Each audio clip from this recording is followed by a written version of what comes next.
Brian O'Connor needs to die in the Fast and the Furious franchise. Beloved Paul Walker's character, Brian O'Connor, needs to be written out completely from the Fast and the Furious franchise, and I'll tell you why. Now, Paul Walker, as we all know, has passed away back in November 2013 from a car crash. And since then, Vin Diesel, along with the rest of the cast and production companies, have been trying to keep his legacy alive with these continued Fast and the Furious movies. And not only are they trying to keep his legacy alive, but they're actually trying to keep his character alive, which is a problem. And to be completely honest, that plan probably would have worked if they wouldn't have continued after fucking 7. Enough! Now look, I'm with everybody. It is a shame that Paul Walker is no longer with us. I really wish he was here with us. Character still being alive in this story no longer makes any sense, especially after watching Fast 10. At this moment, I'm going to say spoilers ahead because I will be talking about Fast 10. So at this exact moment, this is your excuse to hit the like button first and hit the subscribe button and, move on.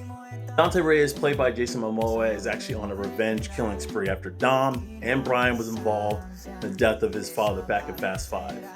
And by the way, I actually loved how Jason Momoa played that character. I mean, he was a sassy, joyous psychopath who wore lavender fingernail polish. Like, I thought he did great.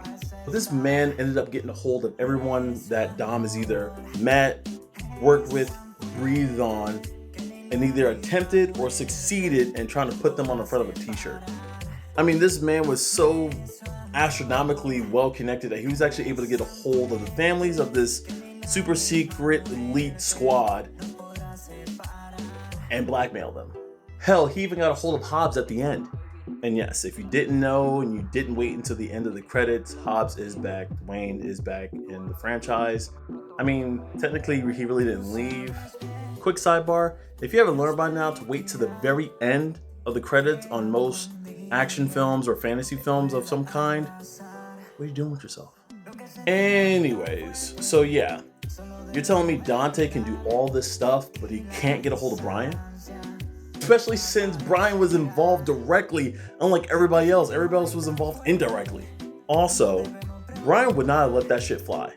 The entire time I was watching this movie, I was like, Brian would not have let his family get taken out like that, or get attacked or anything like that. That it wouldn't have happened. I'm talking about his wife being attacked in a home, his nephew getting abducted. I mean, he would not have let that shit happen. I'm sorry, he wouldn't have. He would have been there. And I really hate the excuse they gave. Like, they were like, Brian's safe with the kid. Or kids. I don't know if they had more kids after that, but yeah, Brian's safe with the kid.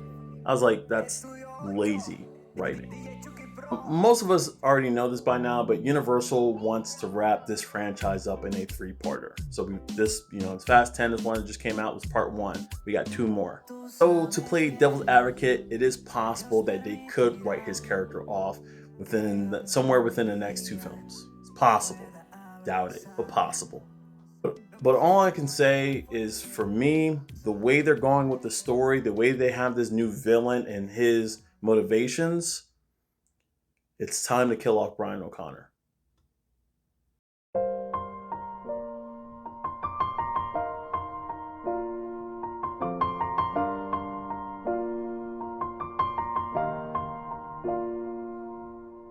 I want to know your thoughts in the comments. Let me know what you think. Did you watch the Fast 10? Have you watched all Fast 10?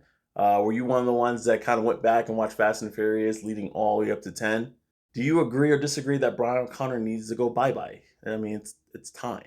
You're writing all the information down there. Make sure you hit that like and subscribe button. That notification bell is there for you too. That's all I got for you guys, so I'm out. Peace.